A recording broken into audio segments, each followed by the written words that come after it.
everyone. Welcome to episode 12 of Newfound Happy Hour. Can't believe that we're here, that it's December, that 2022 is almost over. And there's I've done 12 episodes of this podcast, which is pretty cool. So if you're new here, my name is Sarah, and this is a podcast that talks about social life and culture here in Newfoundland. And we talk about local businesses and things like that and all the people involved with them. And we hear their experiences and their stories. And that's what we've been doing for the past 8-ish months, I think. So yeah, it's pretty cool that this, I guess, technically is season 1 of this podcast that we have done. And on top of talking to other people, it also gives me a chance to rant about the things that, all the thoughts that are filling my head, basically.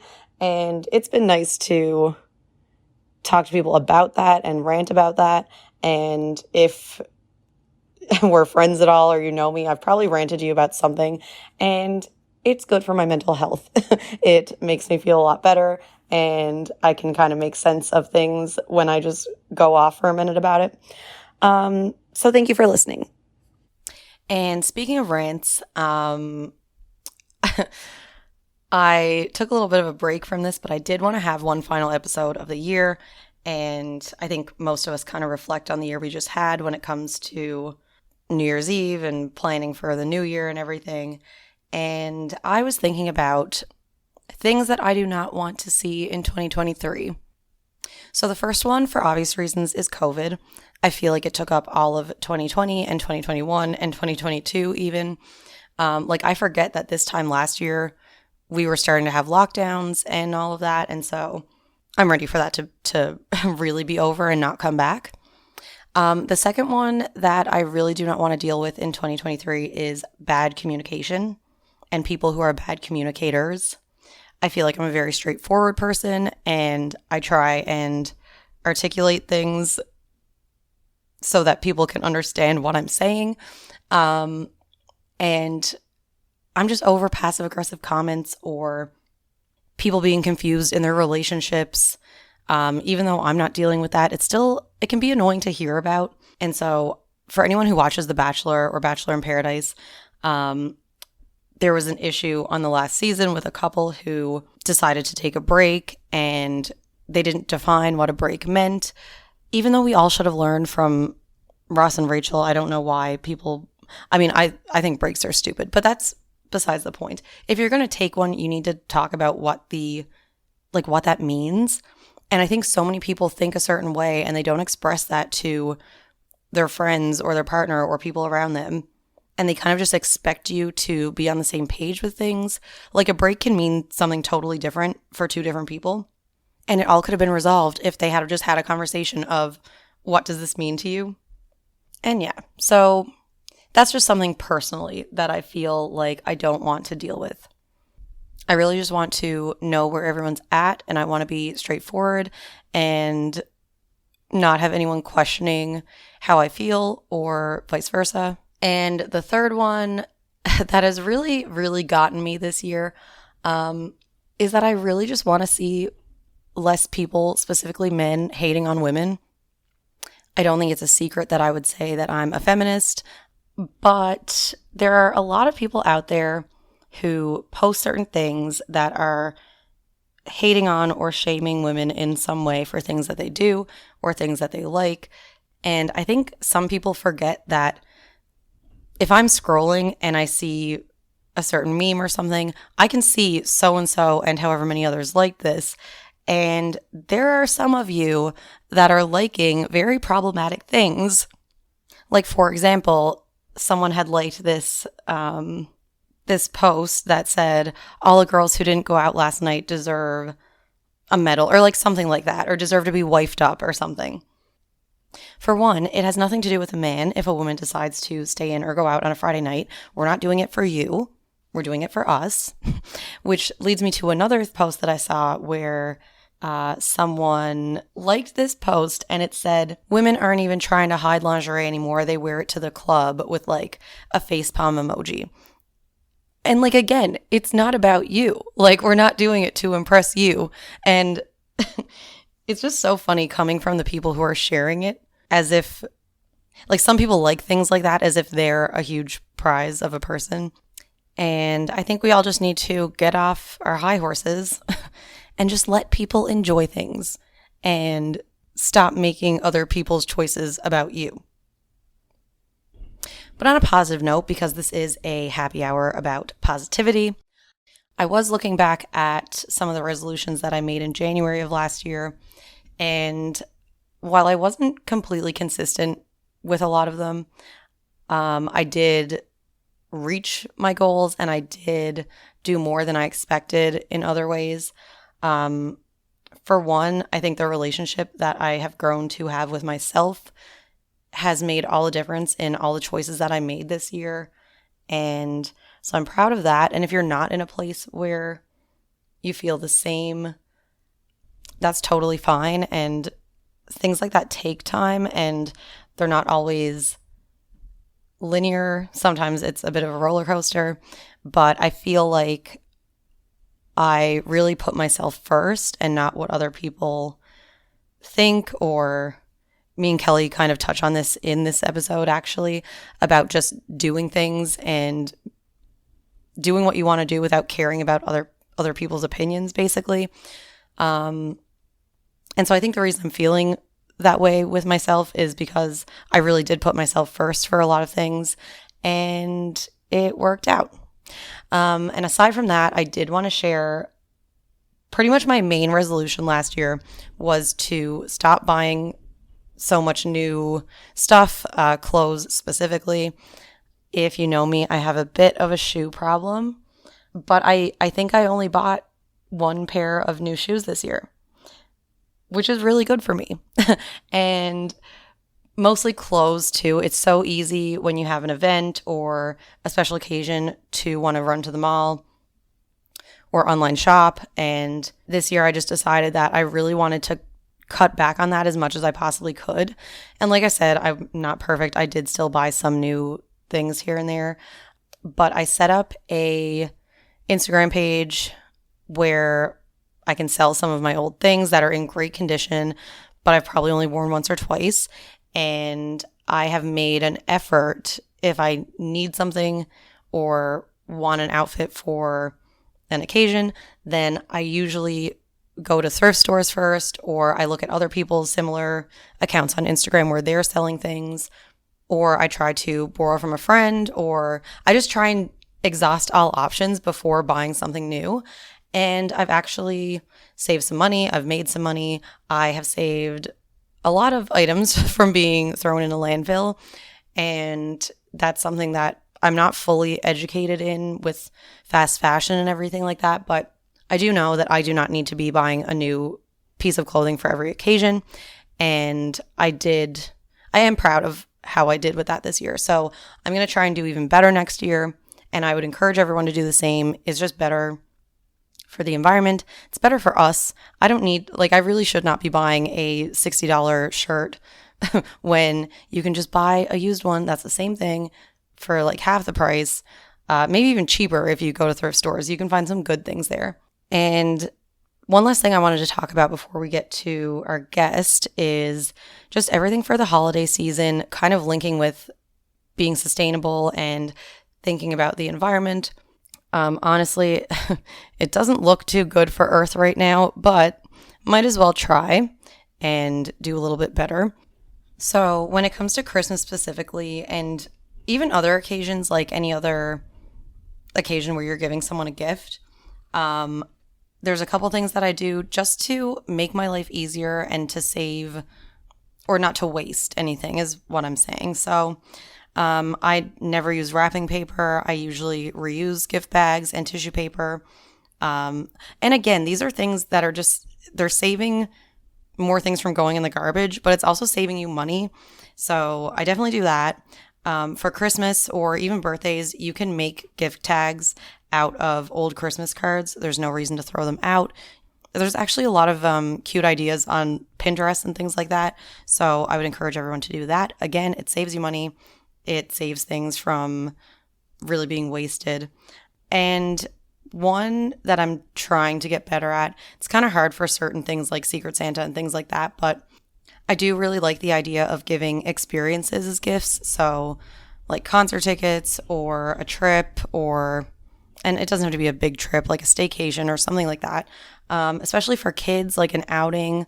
Some kids just have so many things that they don't even know what to do with. And adding another toy isn't always the best thing to do. And experiences are special for everybody. So, that's definitely something that I will try to do more of. And yeah, I just thought that was a good idea to share. And of course, with gifts, it's always good to support local as well. So I would hope everyone keeps that in mind.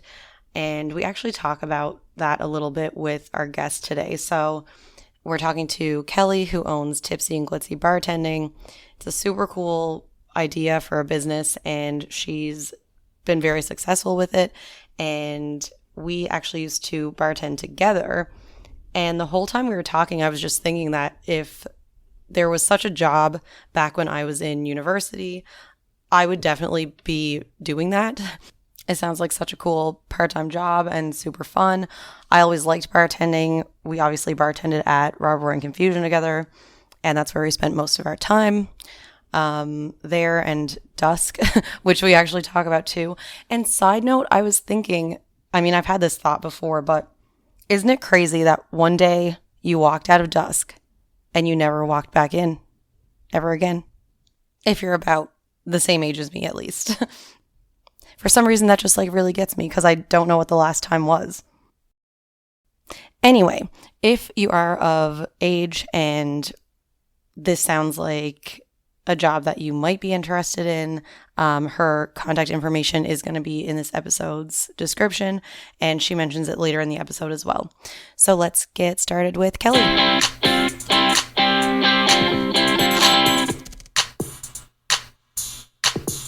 So yeah, I'm here talking to Kelli, and you're the owner of Tipsy and Glitzy, right? Yep. Yeah. And I always start with how we know each other. So I guess we worked at a bar for a couple of years. Yeah, I was thinking that must have been like what, 2014 or 2015 Yeah. that we started working there. Yeah, I started in 2013, Oh, really? Oh my like God, right that after seems I turned so 19. long ago. Wow, yeah. Okay, yeah. So we were bartenders at George Street's hottest club. Yeah. Still is to some people, Yeah. judging from the lineup that's there every single night. I know. I was downtown a couple of months ago in the summer, and the lineup was like down by like O'Reilly's. I was like, what? Yeah, okay. It was never like that. Like, I know we used to be able to skip the line and stuff, like, especially when you're working, obviously, but it was never that bad. No, definitely not. I think it's because Dusk is closed. Yeah, yeah, that's true. They need to reopen, like the Yeah, Dust Sky Bar and all that. yeah, definitely. Funny, but yeah, and I can't remember when you stopped working there. It was the summer of 2018, I think. Oh, No, it okay, was yeah. 2017 because I was just shy of 4 years. Okay, yeah. So, yeah, Yeah, I think I was there like a little bit over 4 years. right. So yeah, and is that how, well, do you want to say what Tipsy and Glitzy is first? Yeah, sure. So it's a mobile bartending business. Basically, I come to your event and serve drinks or anything really that you want to serve. So basically, when I started it, it was like kind of like an idea of how to make like a private event, like more like an upscale feel in your own home. So I basically come and entertain your guests for you, and you can just enjoy your night. I bring like all the bar tools and whatnot needed. I just uh, give you like a supply list, and you pick it all up, and then I come and I serve. Perfect. Yeah, so did you kind of think of that idea because you bartended for so long? Yeah, I'll get into the how did I start because it's like a Mhm. long story. Yeah, But yeah, I basically was like, how can I like capitalize on this talent that I have? yeah. And so what types of events do you do? Like, I'm thinking birthday parties. I've seen a lot of people post, but I don't know what the events are. Right. I basically do everything. So the most popular is definitely bachelorette. Um, people love that. Mm. And then weddings would probably be the next most popular. But I've done like birthday parties, graduation parties, retirement parties, just like girls' night, customer appreciation events. I've done the grand opening for the Gold Method when they opened their new location. Last night, actually, I did a party for like an accounting firm, Grant and Thornton. I don't know if you're familiar with them, but it was the pre-mark party. Right. So basically, all the employees got together, and it was the night before their CPA grades were released. So kind of just like took the edge off for people who were like waiting to get their exam marks back. So it was like super cool, different party, I guess. Yeah. Yeah, that's a stressful time. I have some friends who are accountants, and one of them got their marks today, but it's like you wait 3 months. So it's not like you write an exam and then like a week or two later, like you're waiting for months to get this mark. Yeah. Yeah, that's fun. Crazy. And weddings too. So like what's the biggest wedding that you've done? I haven't done a lot of real big weddings. I did one last summer. It was at like a cabin out in Middle Gull Pond, and that one was like 120 people. So that was probably the biggest one so far. But the majority that I do, I think I've done maybe 5 or 6 weddings at my flat rock dwelling. So they're usually like 50 to 75 people and more like cozy, more intimate environments. They're always so like beautiful. I end up crying like every single time. Yeah. But yeah, that's usually what I do. Nice. And what is your like main career? Because you do have like a degree and another job and stuff, right? Yep. So I have a Bachelor of Recreation. So I'm just kind of getting started in that field. I graduated in 2021 and I took a maternity leave job at Recreation NL, and I was a recreation specialist there. Right now, I just finished that job in September and I started a new job at Mon, which is super exciting. It's definitely more my vibe. So I'm the game day varsity communications and marketing advisor. So basically all the varsity sports that happen on campus, I'm there and I like coordinate all the staff that work them, and I communicate with the AUS, like all the scores and the player of the game stuff, all the action photos. And then I also run their social media and stuff as well. So it's really busy. Oh, wow. Yeah. Yeah. Busy, but that's a cool job though. Yeah, it's really cool. Really fast paced. We're slowing down now for Christmas because exams are starting, but like up until last week, it was absolute madness. Yeah. Yeah. And so doing that, so how long has Tipsy and Glitzy been a thing? It started in February of 2020. Oh, okay. Yeah. So almost 2 years now. Yep. So with, I guess, like your career in school and stuff, how did you get it started? Okay, so this is a long story. Yeah. So it was a pandemic baby. So back in 2020, I was just finishing my degree, so I was bartending on the side again, even though I said I would never do it. I worked at Golf Shots in Mount Pearl. It's like a indoor golf simulator, and my friend who owned it asked me to bartend, and I was like, yeah, sure. And then it turned into like me working all the time, as I usually always do. But then everything got shut down. I was like, oh shit, like what am I going to do now? I have no money basically. And I was still in school, so it was kind of like, oh my God, panic mode. And then I was like, okay, you know what? Like I see all these people starting their own business. Like what can I do to do something to make money?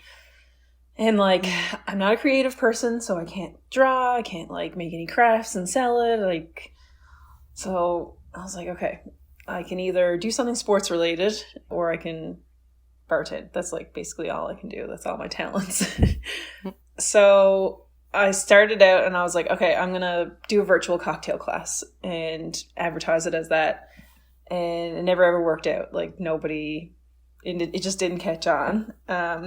Basically, I guess I just didn't have enough followers. Like I only really started with an Instagram account. And I basically like followed everybody in St. John's just so I could get a couple of follow backs. Then I did a giveaway maybe a month in, and the person who won got like, I did a free makeup application from Allison Best, like wine, beer, and then a gift certificate for my services. So it wasn't actually until June of 2020, that's when everything kind of started to ease up a little bit. Mm-hmm. That's when I actually had my event, and it was for the winner of this giveaway. And God love them, they were like the sweetest group ever. They hyped me up the whole time, and they were like, yeah, they were like sharing like all the drinks that I made on their Instagram and stuff, and like tagging me. And then when I got home, I had like hundreds of followers, and I was like, holy crap, like I'd never expected it to like blow up like that. Mm-hmm. And then I started getting messages like, oh, what do you do? Like, can you bartend my birthday party? Can you do my bachelorette? And so from June, I think it was June 25th was my first event, till the end of that year, I had like 4 weekends where I wasn't bartending. It just like went into... Wow. Oh, I can't even explain it. It was just like, I was shell shocked. I was like, oh my God, I didn't expect it to like go this far. But yeah, and then people would be like, I want to book you for my wedding next year. And I was like, oh my God, I don't have like a booking system. Like, I don't know what to do. So it was like a really big learning curve of like, how am I going to manage something that I thought was going to be like a once every month, maybe, to like every single weekend. Yeah. Wow. Yeah. And I remember seeing... like, I don't remember how long ago it was now, but you were looking for like extra staff. Mm-hmm. So is it just you that does it now, or do you have anyone that helps you? Yeah, so I put out a feeler for some extra staff, and I didn't really get like a whole lot of uptake. Basically, I have 2 sisters, so I kind of make them help me all the time. Mm-hmm. So if I need like a second bartender for a wedding, I'll usually get them to do it. I do have like a couple of friends, just like industry friends, who have done a couple of events for me, but no one who like I've been able to kind of keep on consistently, just because it's tough for me to be like, someone has a booking for, they want next weekend, and I'm like, hey, short notice, what can you do next weekend? So it's kind of tough for other people to like bend their schedule for me. So I end up usually taking the majority of all the bookings. Yeah. Yeah, because I mean, like, it sounds like a fun job. Like, I used to have fun bartending, especially when it's people that you know, and you're doing it yourself. So it's like no one's looking over your shoulder kind of thing. You're just having a good time. And like and that'd be like a good job while you're in school and stuff. Yeah, definitely. Like most events that I do, they're typically 3 hours. So that's just like the package that I offer. So most people will do a 3-hour event. So you just go in, you serve for 3 hours, and make like, you know, decent money, and any tips that you make is all yours. It's a pretty sweet gig.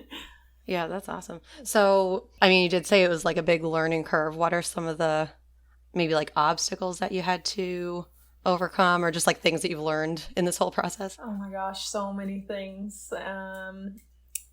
Definitely like the fact that I am just one person, and when you start something, you don't really know like all the things that go on behind the scenes. So basically when people look at my business, they're like, oh, she just bartends. But there's like the social media aspect of it, which honestly is probably the biggest thing, because that's how I like get myself out there. I've never done any marketing for myself. I've just had people share and tag me like bartending, or tag my drink, and they'll put my handle there, and I've done literally nothing else besides posting drinks on my page. And that was probably the most time consuming thing, and I didn't realize that. And I've kind of slowed down on my social media now, because, well, when I first started, I was not working. I was just in school, so I was like, okay, I'll just make this drink and I'll make a reel, and I had the time to do it. But now where I'm working full time plus trying to do this on top of it, that part of my business has just like gone out the window basically. Mm-hmm. But like realizing that like I'm just one person and I can't do it all, and that's okay. Kind of accepting that I don't have to be like on top of everything, and just like letting myself be a normal person and not letting your business consume you. That was like one of the biggest things that I learned in my first year for sure. Yeah, like to take a break and Yeah. not be available 24/7 probably. Yeah, like I mean, my social media is hooked up to my phone, so if somebody messages me, I try to answer them right away. Like that's obviously like a customer service thing. You want to be available to everybody, but at the same time, I just found myself, I'm always on my phone, and I was always trying to do something to put it on social media. And then when I wasn't doing that, then I was trying to go to an event and doing the pickup for some events, and it was a lot. In December of 2020, I was like super burnt out. Yeah, well, things were like reopening then and stuff too, like you said. Yeah. It's been like a crazy 2 years. Yeah, oh definitely.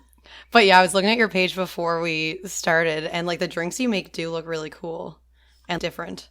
So what's your favorite one to make? I try to like, people ask me like, where do I get the recipes? And no recipe is going to be like unique to just me. Like you always take inspiration from other drinks. And I just try to like put like a spin on something that like it's not common. But you know, most likely someone has done it before me.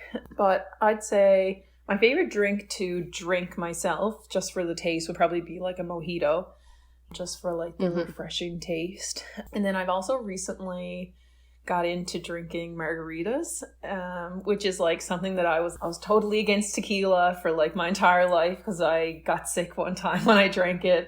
Yeah. We all have one of those liquors in our lives.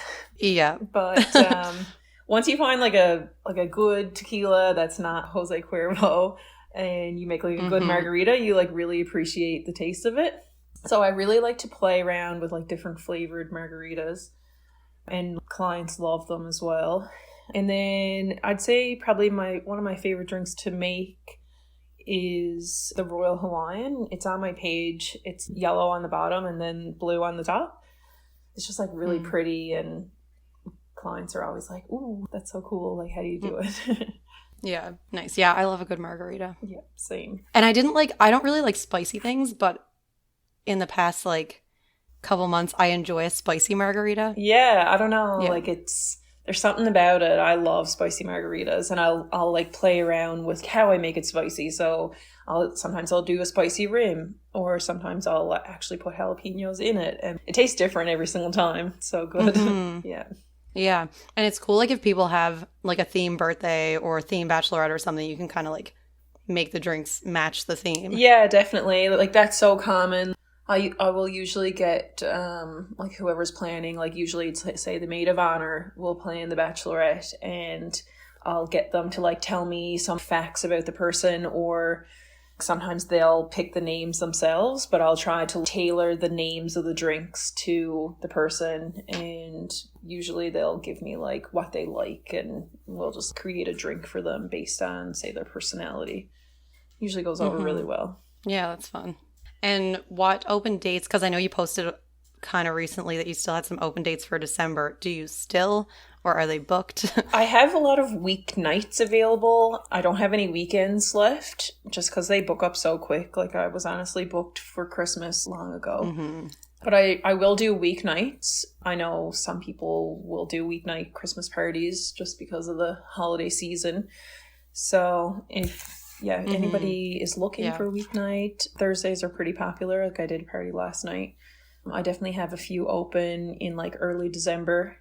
I will be on a trip from December 14th to the 18th. So those dates are gone. And then obviously I won't be doing anything on Christmas. But in between those, I'm definitely free. Yeah.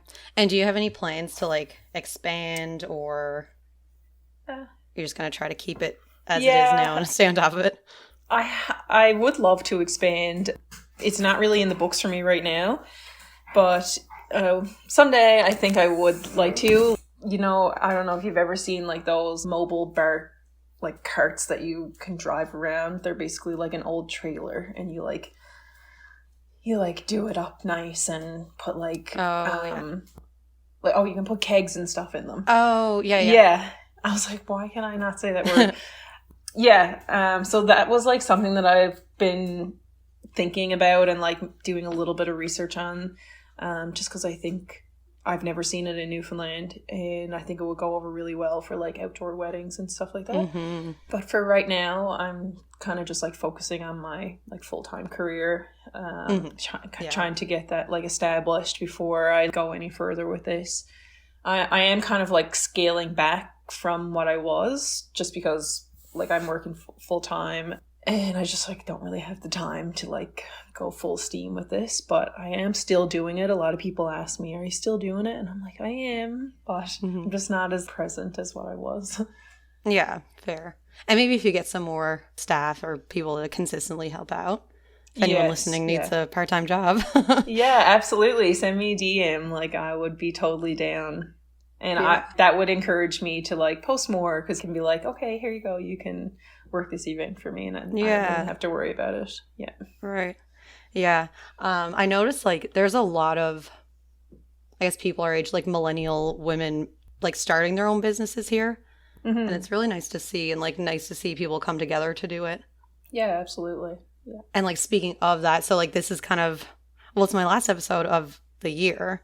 So I think I'm going to talk about like New Year's resolutions and holiday stuff. But do you have any, I guess, advice for how to support local, or like places that you like to support? Yeah, definitely. I work with a lot of local people actually through my business, and it's actually awesome. The community is so supportive. Like I'm like so grateful for some vendors in St. John's. Like they've just been really supportive of my business. But like in terms of the holidays, like I'm a gift giver. I'm not a gift card person, and I really like to watch other people open gifts. So I like to try and customize them. So in terms of like a business, I guess a couple of businesses that I really like and that I've worked with is Lori & Co. So she actually did my merch for me. She did some custom embroidery, and she does like the custom pet sweaters, and she does custom jewelry. So I will definitely be taking advantage of her sales today actually. For Black Friday. Yeah. Another cool business that I really like and I've bought from is Lux and Rue Custom Creations. So they make like those outdoor doormats, and they can put like any saying or phrase or whatever on cool. it. Yeah, they're really cute. Another one would be Gold Petal Design. I love them. Stacy's actually a friend of mine from back in the day, I guess, and she does like a lot of my menus and stuff for weddings, but she can customize like literally anything. Like I've got a couple of champagne bottles customized, which just like adds like a cute little touch to a gift. Yeah.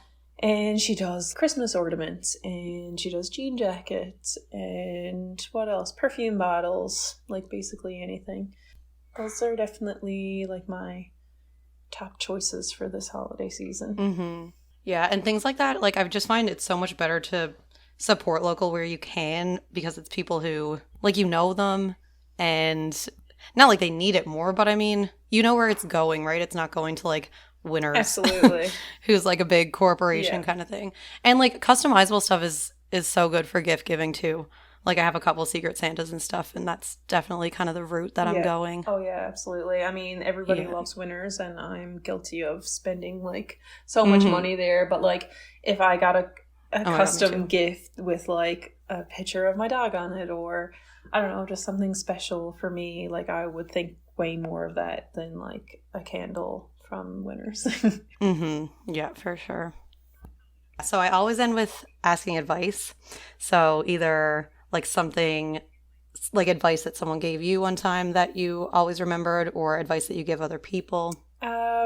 So my biggest piece of advice to anyone, and especially anybody in business or wanting to start a business, would be to just do it. Like I was so scared of what other people were going to think, and that's one of the things that held me back. Was I always thought, nobody's going to like this, nobody's going to book me, why am I doing this?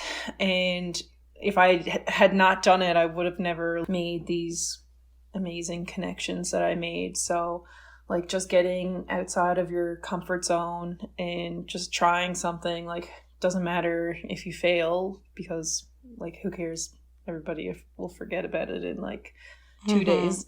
Yeah. And it could still lead you to other things. Yeah, absolutely. And I just find that we're always our own worst critic. So it's always just in your head, basically. Like, if you think that it's not going to be good enough. I'm sure you probably had those thoughts when you started this podcast, but like, absolutely just putting yourself out there and just being vulnerable can lead you to like so many different things. So just taking that leap. Yeah, that's so true. And I definitely did. I was like, is this going to be lame? Like, is it going to be cringy? But I've gotten so many messages, and like from people that I don't even really know that well, or like haven't seen since high school, or even people like my most recent episode was with my friend talking about like her pregnancy loss and stuff like that. And I got a lot of nice messages about that too. So I'm definitely happy that I did it and that I didn't, I guess, listen to like the insecurities. Yeah, absolutely. I mean, you don't realize, like, for example, the pregnancy thing, you don't realize how many people that's going to hit home with. So once you talk about like a topic and someone listens to it and they're like, oh my God, did you listen to this podcast? And then it just takes off. So you just need to just do it. And if one sucks, who cares? Like, it doesn't matter. Yeah, exactly. So true. And and I mean, like, maybe from this you'll get some staff or some new bookings or for sure. whatever. So so for anyone who wants to book or like has any questions or anything like that, where can people find you on social media? So my handle is at Tipsy Glitzy Bartending, and I usually just take bookings through DMs. I don't have a booking system just because my schedule is so ever changing with my work that it's basically impossible for me to be like, yeah, I'm definitely available for this date. But yeah, just send me a message and we can talk and work something out. Sounds good. Well, thanks for doing this. It was nice to catch absolutely. up and hear about this. I'm trying to think of like all the events I have in the next year that we could book you for. Yeah, definitely. It'll be so fun. I love it. Well, thanks.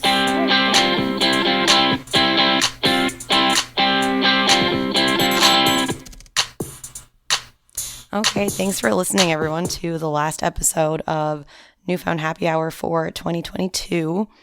I'm really excited for what ideas I have for 2023 in the new year, and so stay tuned for all of that. And I did just want to say, kind of like what I was saying to Kelli, how people who I haven't spoken to in a long time have reached out, or even strangers or friends of friends who I've never spoken with have reached out about this podcast. And when I first had the idea, I really wasn't sure if I was going to do it or not.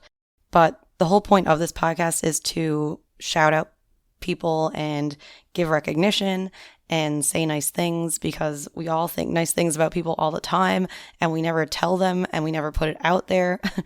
And people say things about certain things that I've posted or things I've said on this podcast, and it doesn't even register while I'm recording it that these people are going to hear it. And so I'm always surprised when I get a nice compliment.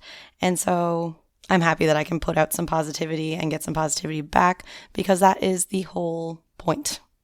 It really is meant to be a happy hour where we talk about the good things that are happening here. And so I'm definitely looking forward to doing more of that in the new year. And like I said, stay tuned for that. You can find me on Instagram and Facebook at Newfound Happy Hour, and we will be back some Friday in January. I will see you then.